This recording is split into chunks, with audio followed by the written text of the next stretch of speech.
കർത്താവിൻ്റെ നാമം വാഴ്ത്തപ്പെടുമാറാകട്ടെ. വീണ്ടും ദൈവവചനവുമായി കടന്നു വരുവാൻ കർത്താവ് അവസരം തന്നതിനായി ദൈവത്തെ സ്തുതിക്കുന്നു. ചിന്തയ്ക്ക് ആധാരമായി ഒരു വേദവാക്യം വായിക്കാം എന്ന് ഞാൻ ആഗ്രഹിക്കുന്നു. അപ്പോസ്തല പ്രവൃത്തികളുടെ പുസ്തകം 18-ാം അധ്യായം അതിൻ്റെ 8-ാം വാക്യം. പള്ളിപ്രമാണിയായ ക്രിസ്പോസ് തൻ്റെ സകല കുടുംബത്തോടും കൂടെ കർത്താവിൽ വിശ്വസിച്ചു. അടുത്തത് വായിക്കുന്നു. കൊരിന്ത്യരിൽ അനേകർ വചനം കേട്ടു, വിശ്വസിച്ചു, സ്നാനം ഏറ്റു. ആ 8-ാം വാക്യം നാം വളരെ സൂക്ഷ്മതയോടെ പഠിക്കേണ്ടതാണ്. അഥവാ പള്ളിപ്രമാണിയായ ക്രിസ്പോസ് തൻ്റെ സകല കുടുംബത്തോടുകൂടെ കർത്താവിൽ വിശ്വസിച്ചു. ആ പ്രമാണിയായ ക്രിസ്പോസ് എന്ന് പറഞ്ഞിരിക്കുന്ന വ്യക്തി കുടുംബത്തോടുകൂടെ കർത്താവിൽ വിശ്വസിക്കുവാനുണ്ടായ കാരണം വചന കേൾവിയാണ്. ആ 8-ാം വാക്യത്തിൻ്റെ ആ പകുതി ഭാഗത്ത് വായിക്കുന്നു. കൊരിന്ത്യരിൽ അനേകർ വചനം കേട്ടു, വിശ്വസിച്ചു, സ്നാനമേറ്റു. കർത്താവിൽ വിശ്വസിക്കണമെങ്കിൽ വചന കേൾവിയാണ് ആധാരമായിരിക്കുന്നത്. അനേകരോട് ക്രിസ്തുവിനെ രക്ഷകനായി കൈക്കൊണ്ടിട്ടുണ്ടോ എന്ന് ചോദിച്ചാൽ അവർ പറയും, പിന്നെ അറിയാം, ഞങ്ങൾക്കൊരു വീട് കിട്ടി, രോഗസൗഖ്യം കിട്ടി, അനർത്ഥങ്ങളിൽ നിന്ന് വിടുവിക്കപ്പെട്ടു, അതുകൊണ്ട് യേശുവിനെ അറിയാം എന്നൊക്കെ പറയുന്ന വലിയൊരു സമൂഹത്തെ നമുക്ക് കാണാൻ കഴിയും. എന്നാൽ രക്ഷിക്കപ്പെടുവാനുള്ള മുഖാന്തരം ദൈവവചന കേൾവിയാണ്. അപ്പോസ്തലന്മാരത് അറിയിച്ചു. അവിടെ എങ്ങനെയാണല്ലോ വായിക്കുന്ന, കൊരിന്ത്യരിൽ ക്രമമായിട്ട് നോക്കിയിട്ട് അനേകർ എന്ത് കേട്ടു? വചനം കേട്ടു. അപ്പോൾ വചനം കാതുകൊണ്ട് കേൾക്കുമ്പോഴാണ് ഒരു വ്യക്തിക്ക് പാപബോധം ഉളവാകുന്നതും മാനസാന്തരപ്പെട്ട് ക്രിസ്തുവിൽ വിശ്വസിക്കുന്നതും. അതുകൊണ്ട് ഈ സന്ദേശം കേൾക്കുന്ന എൻ്റെ പ്രിയപ്പെട്ടവരോട് ഞാൻ ചോദിക്കട്ടെ, താങ്കൾ യേശുവിനെ സ്വന്തം രക്ഷിതാവും കർത്താവുമായി സ്വീകരിച്ചിട്ടുണ്ടോ? അതോ ഇന്നും പാപത്തിൽ തുടരുന്ന, പാപത്തിൽ ജീവിക്കുന്ന ഒരു വ്യക്തിയാണോ? വചനം കേൾക്കുവാൻ എത്രയോ പ്രാവശ്യം കർത്താവ് അവസരങ്ങൾ തന്നു, കേട്ടു. ആ കേട്ട വചനത്തോട് അടുത്ത് ചെന്നിട്ടുണ്ടോ?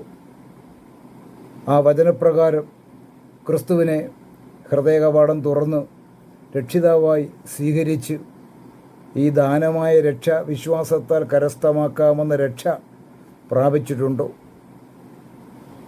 വളരെ ഗൗരവമായി ചിന്തിക്കേണ്ട ഒരു കാര്യമാണ്. കൊരിന്ത്യരിൽ അനേകർ വചനം കേട്ടു. മരിച്ചടക്കപ്പെട്ട് ഉയർത്തെഴുന്നേറ്റ യേശുക്രിസ്തുവിനെക്കുറിച്ചുള്ള സുവിശേഷം അപ്പോസ്തലന്മാർ പ്രസംഗിച്ചപ്പോൾ ആ കേട്ട വ്യക്തികളെക്കുറിച്ച് അവിടെ വായിക്കുന്ന ഇപ്രകാരം: ആ കൊരിന്ത്യരിൽ അനേകർ വചനം കേട്ടു. വചനം കേൾക്കുവാനുള്ള കാരണം, അപ്പോസ്തലന്മാർ ചെന്ന് ദൈവവചനം ക്രൂശിക്കപ്പെട്ടവനായ ക്രിസ്തുവിനെ പറ്റി പ്രസംഗിച്ചപ്പോൾ അവർ കേട്ടു. കേട്ടപ്പോൾ അവർക്ക് പാപബോധമുണ്ടായി. ഇങ്ങനെ പോയാൽ പറ്റുകയില്ലല്ലോ, പാപത്തിൽ ജീവിക്കുന്നത് നന്നല്ല എന്ന് ബോധ്യമായി യേശുവിനെ തങ്ങളുടെ ജീവിതത്തിലേക്ക് രക്ഷകനും കർത്താവുമായി സ്വീകരിച്ചു. തുടർന്ന് അവർ ചെയ്ത കാര്യമാണ്, വചനം കേട്ടിട്ട് അങ്ങ് പോകുകയായിരുന്നില്ല. വചനം കേട്ടവർ ഹൃദയത്തിൻ്റെ കവാടം തുറന്ന് രക്ഷിക്കപ്പെട്ടു. പാപജീവിതം മതി, ഒരു നിത്യതയെപ്പറ്റിയുള്ള ബോധം അവർക്കുണ്ടായി. കേവലം മരണം കൊണ്ട് ജീവിതം അവസാനിക്കുന്നില്ല, മരണത്തിനപ്പുറം ഒരു ജീവിതമുണ്ടെന്നവർക്ക് ബോധ്യമായി. അങ്ങനെ അവർ മുന്നോട്ട് വരികയും ക്രിസ്തുവിൻ്റെ പാപപരിഹാര ബലിയിൽ വിശ്വസിക്കുവാനും മാത്രമല്ല, വിശ്വസിച്ചവർ എന്തു ചെയ്തു എന്നവിടെ വായിക്കുന്നു. അവർ സ്നാനമേറ്റു. അതാണ് നമ്മുടെ ജീവിതത്തിൽ കർത്താവ് നമുക്ക് എത്രയോ അവസരങ്ങൾ തരുന്നു. നമ്മുടെ ജീവിതത്തിൽ എത്രയോ അവസരങ്ങൾ ദൈവം തന്നതൊക്കെ നാം വിനിയോഗിച്ചിട്ടുണ്ടോ? അതോ തരുന്ന അവസരങ്ങളൊക്കെ തട്ടിമാറ്റി നാം മുന്നോട്ട് പോകുകയാണോ? ഒരു നിമിഷം ഒന്ന് ചിന്തിക്കണം. നമ്മുടെ ജീവിതം വളരെ വിലപ്പെട്ടതാണ്. നമ്മുടെ ഈ ആയുസ്സിൽ ദൈവശബ്ദം കേൾക്കുന്നത് വലിയ ഭാഗ്യമാണ്. ദൈവത്തോടുള്ള സഹകരണം, ദൈവത്തോടുള്ള കൂട്ടായ്മ തൻ്റെ പുത്രൻ മുഖാന്തരം മാത്രമേ സാധ്യമാകുകയുള്ളൂ.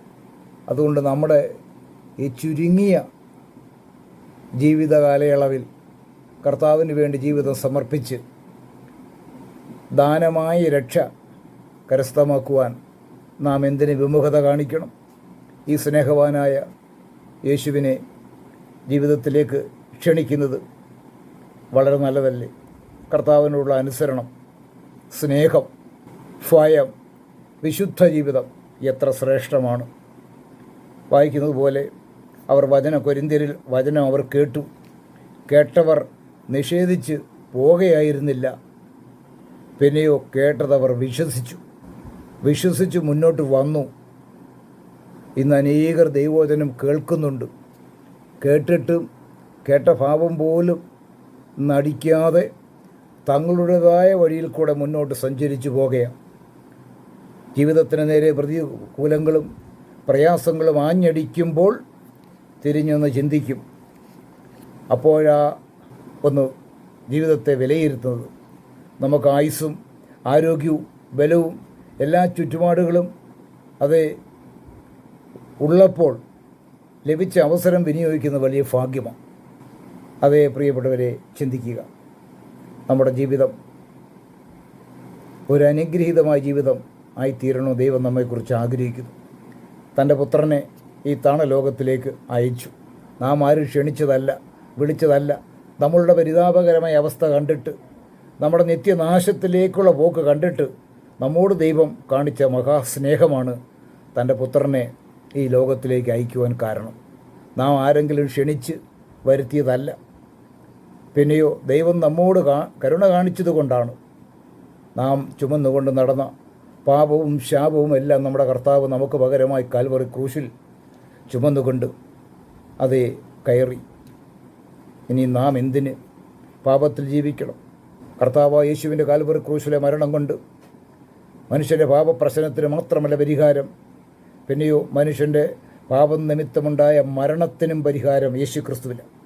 അതുകൊണ്ടാണ് എബ്രായ ലേഖനത്തിൽ വായിക്കുന്നത്, അവൻ പാപങ്ങൾക്ക് പരിഹാരമുണ്ടാക്കിയ ശേഷം. എബ്രായ ലേഖനം 1-ാം അധ്യായത്തിൽ വായിക്കുന്നു, അവൻ പാപങ്ങൾക്ക് പരിഹാരമുണ്ടാക്കിയ ശേഷം ഉയരത്തിൽ മഹിമയുടെ വലതുഭാഗത്തിരിക്കുന്നു. അതേ, കർത്താവ് യേശു മരിച്ചു മൺമറഞ്ഞു പോയ വ്യക്തിയല്ല, പിന്നെയോ ഉയർത്തെഴുന്നേറ്റ് ഇന്ന് പിതാവായ ദൈവത്തിൻ്റെ വലതുഭാഗത്ത് മനുഷ്യവർഗത്തിന് വേണ്ടി പക്ഷപാതം കഴിക്കുന്നത് കൊണ്ട് ഈ സന്ദേശം കേൾക്കുന്ന പ്രിയപ്പെട്ടവരാരെങ്കിലും രക്ഷിക്കപ്പെട്ടില്ല എങ്കിൽ അതേ, മരണം പിടികൂടുന്നതിന് മുൻപായി സൗജന്യമായി രക്ഷ കരസ്ഥമാക്കുവാൻ യേശുവിനെ ഉള്ളം തുറന്ന് സ്വീകരിച്ച് പാപപരിഹാരം വരുത്തി ഒരു ദൈവവൈദ്യലായി തീരുവാൻ ഇടയാകണം. അങ്ങനെ രക്ഷിക്കപ്പെട്ട ഒരു വ്യക്തിയാണെങ്കിൽ കർത്താവിനോട് ചേർന്നും സഹകരിച്ചും കർത്താവിൻ്റെ അതേ ഹൃദയത്തിന് മുറിവേൽക്കുന്ന തരത്തിൽ ജീവിക്കാതെ കർത്താവുമായുള്ള നല്ല ഊഷ്മളമായ ബന്ധം പുലർത്തിക്കൊണ്ട് കർത്താവിൻ്റെ വരവിനെ നോക്കി പാർത്തും ബന്ധപ്പെടുത്തിക്കൊണ്ട് നീതിയും വിശുദ്ധിയുമുള്ള പത്രോസ് അപ്പോസ്തലൻ പറഞ്ഞതുപോലെ കറയും കളങ്കവും പറ്റാത്ത ധന്യമായ അനുഗ്രഹീതമായ ഒരു ക്രിസ്തീയ ജീവിതം നയിപ്പാൻ ഈ സന്ദേശം കേൾവിക്കാർക്കിടയാകട്ടെ എന്നാഗ്രഹിച്ചും പ്രാർത്ഥിച്ചും കൊണ്ടും ഈ സന്ദേശം ഇവിടെ അവസാനിപ്പിക്കുന്നു. കർത്താവിൻ്റെ നാമം മഹത്വപ്പെടുമാറാകട്ടെ.